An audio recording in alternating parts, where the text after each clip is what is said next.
Hello everyone, my name is Sarah and welcome back to Fit to Lead. This podcast is about being fit to lead in every aspect of life, physically, mentally and emotionally. It's real conversations about life, leadership and navigating the juggle of work, family and everything in between. I'm a cabin manager, a mum and someone passionate about health and fitness and well-being, especially those different stages of life, including perimenopause and beyond. I also share some practical fitness and nutrition tips to help you stay consistent even when life gets busy.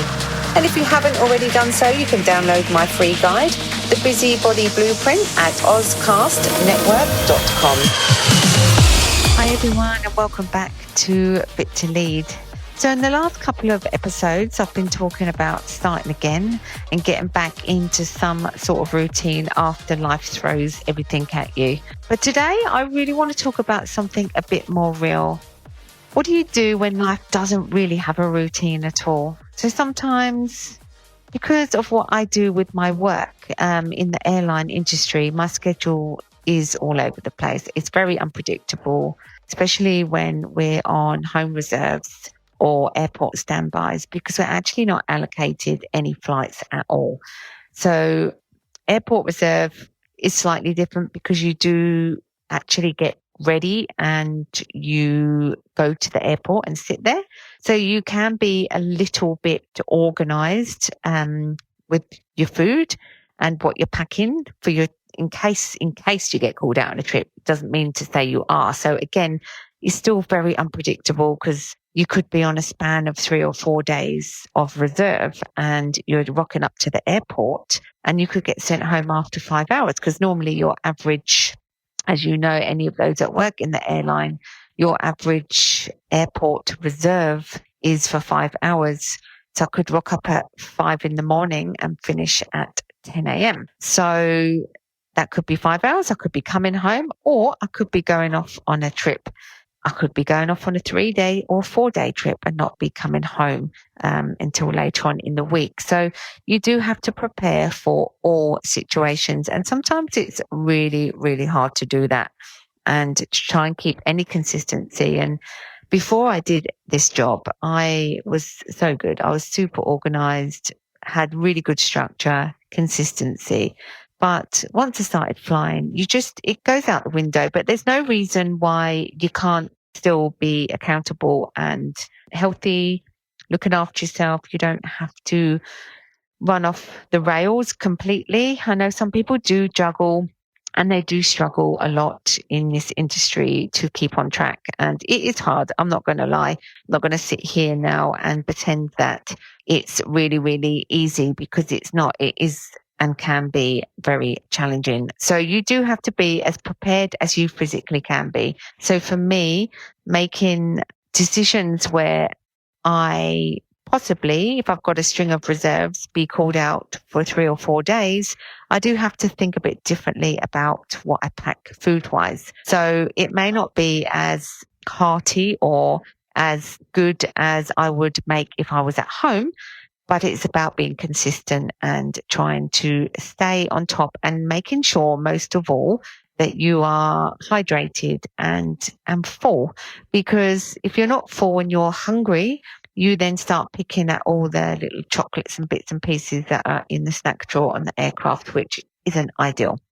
So with my role of cabin manager, obviously, if you're in this industry, you know that you're doing early mornings, late nights, and you've got different time zones, long days. Sometimes our days can be 12 hours long, sometimes a bit more in delays, and that can be very challenging. You know, I'm not just talking about flight crew either. I talk about anybody that does shift work. You know where I'm coming from. When you're all over the place, you know, we're not on a machine and our bodies are not designed to do shift work. So it's about keeping yourself really, say, healthy.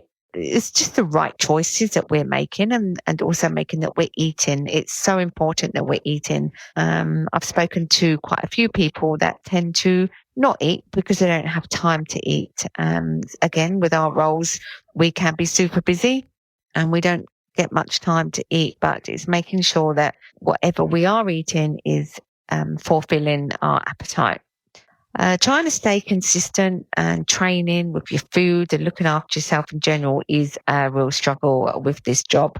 It's not straightforward, and this is challenging. This is really, really challenging. And, it's not just, obviously, like I've said before, it's not just airline crew. So many people out there are living this right now, other shift workers. You could be like a busy mum or dad at home, and people just juggling work and life in general. Like, it can be really, really challenging. So I think when you're looking on the internet and TikTok and Facebook and Instagram, all of those, you're seeing all these people in the gyms and living the life. And you think, why can't I be like that and just stick to a routine? And I've been there, and I have, that it's not reality. And you have to work damn hard to be fit like that all the time and be in the gym most of the time and weighing out your food most of the time. And you might look good on social media and think, oh, I really want to look like that. But in reality,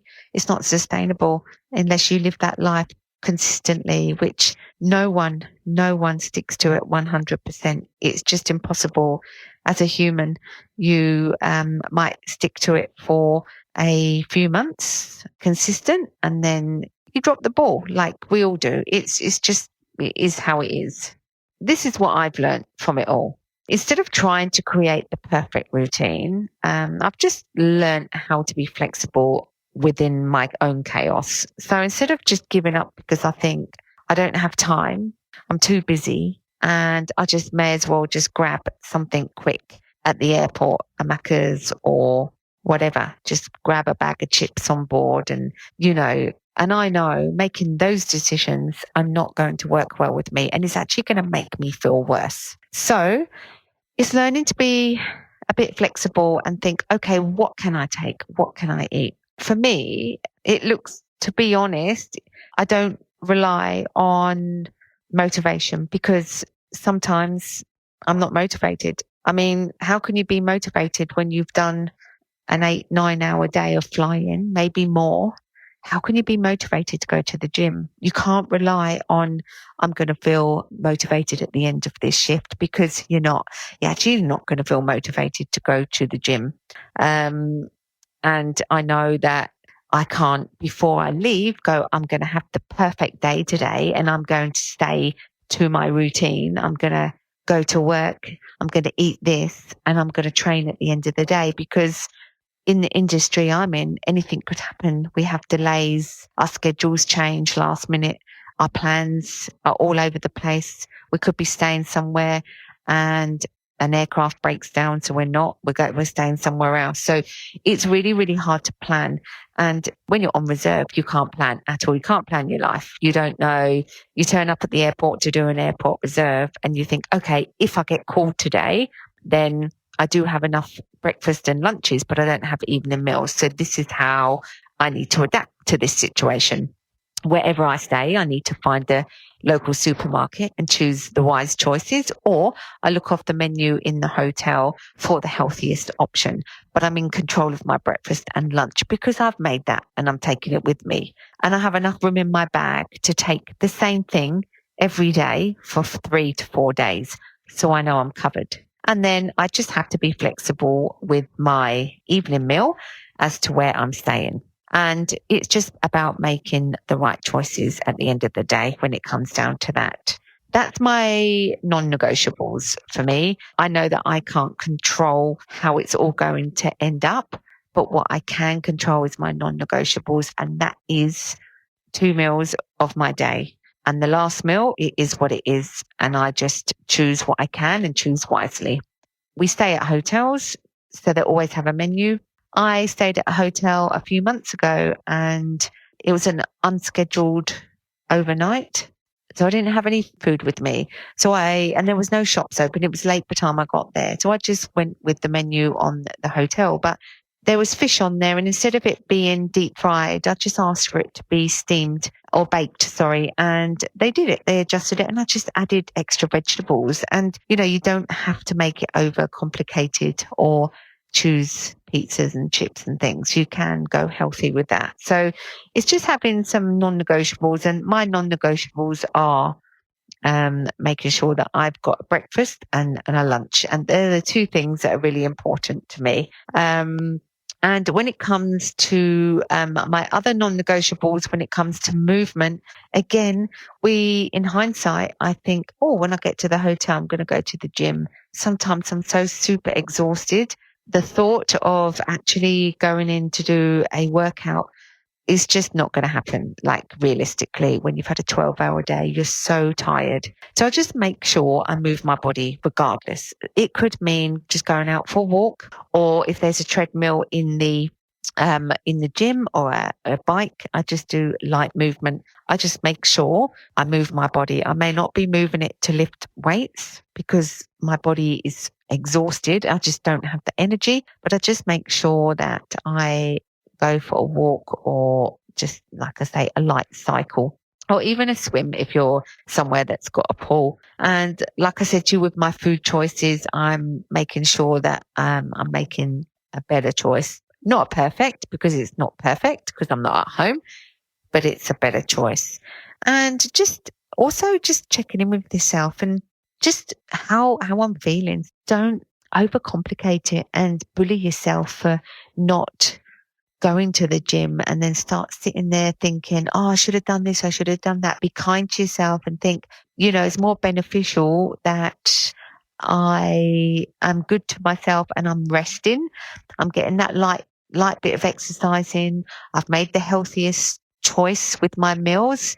And now I'm just having a bit of me time where I'm just relaxing. Sometimes I take a face mask with me or my tan, and I just do that in the hotel and watch a movie. And that's okay because you're being kind to yourself. But on other occasions, when I have days off, I'm at the gym, I do a full workout, I'm structured. It's just easier when you're at home to plan and when you're not working.